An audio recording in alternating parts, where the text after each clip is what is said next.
بسم اللہ الرحمن الرحیم۔ رات کو سونے سے پہلے آپ نے 35 دفعہ پڑھنا ہے یا لطیفو و لطیف۔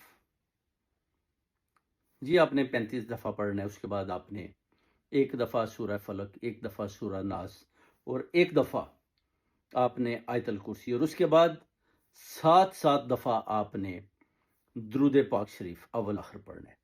اس کے بعد آپ نے یہ ہدیہ فرشتوں کی نظر کر دینا ہے۔ جب آپ یہ ہدیہ فرشتوں کی نظر کریں گے تو آپ کا ہدیہ اللہ تعالیٰ کے حضور میں لے کر حاضر ہوں گے، اور ادھر پھر جب سفارش کی جائے گی تو آپ کی خواہش جو بھی آپ کسی قسم کی بھی حاجت رکھتے ہیں وہ اسی وقت پوری ہو جائے گی۔ اس دعا میں اتنا اثر ہے، یہ اپنے رات کو کرنی ہے عشاء کے بعد سونے سے پہلے۔ جب آپ عشاء کی نماز پڑھتے ہیں تو آپ نے ایسے ہی اس کو پڑھنا ہے، اور جب پڑھنے کے بعد آپ سوتے ہیں تو پھر آپ نے اس کو پڑھ کر اپنی آنکھیں بند کر لینی ہے۔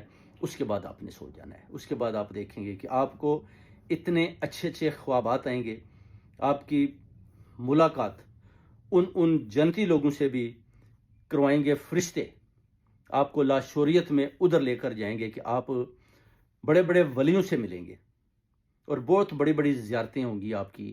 جنت کے دروازے بھی آپ کے لیے فرشتوں کی مدد سے کھولے جائیں گے، اور لاشعوریت میں آپ جنت کے اندر بھی داخل ہو جائیں گے۔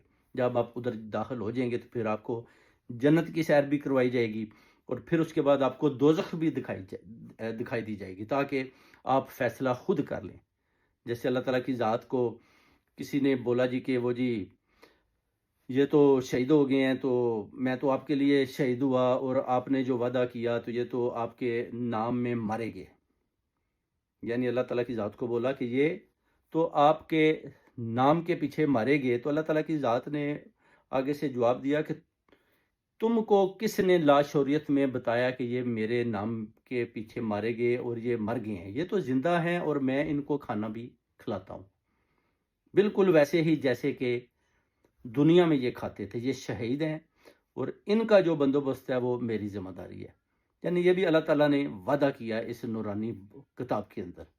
تو اس لیے جب بھی آپ اس طرح کا وظائف پڑھتے ہیں تو پھر اس طرح کے خوابات بھی آپ کو آئیں گے، اور اس طرح کے بھی آپ کو بڑے بڑے معجزات لاشعوریت میں خواب میں آئیں گے، اور آپ دیکھیں گے، سنیں گے، اور آپ کا جو برین ہے نا وہ اور زیادہ بڑا ہوتا جائے گا۔ یعنی سوچ آپ کی بہت وسیع ہو جائے گی، طاقت آپ میں بہت زیادہ آ جائے گی، نورانی طاقت بھی آپ کے اندر آنا شروع ہو جائے گی، اگر آپ یہی سونے سے